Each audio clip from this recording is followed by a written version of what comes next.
السلام عليكم ورحمة الله وبركاته.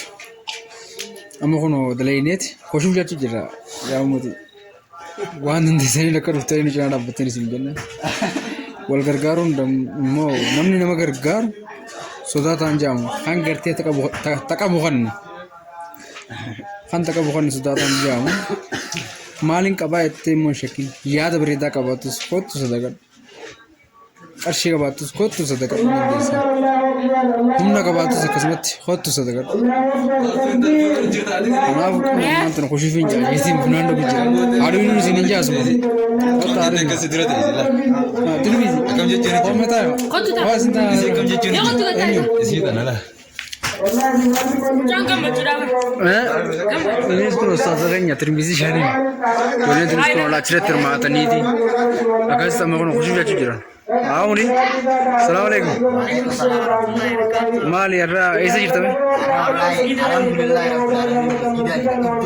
itu kawaja. Mal guru cerita no? Jaraga.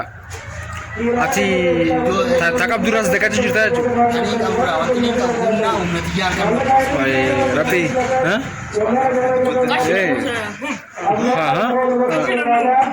Aye atau? Rabbi buan ini karena masjidnya ini orang akhirnya jiran baru, orang jiran ini jiran.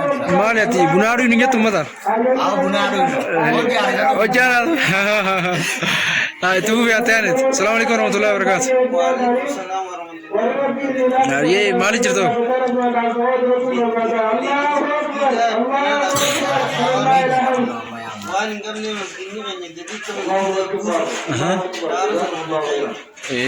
चार रोज़ चुरा बस चलते रहो मस्जिद ने रहने उन्हें निकम ने जराते उन्हें निकम ने माली बिशान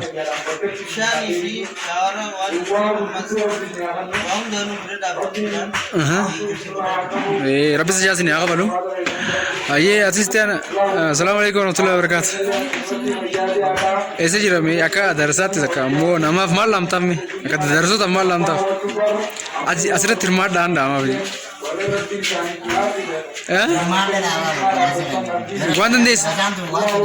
Wandan desa nucra dapat ada.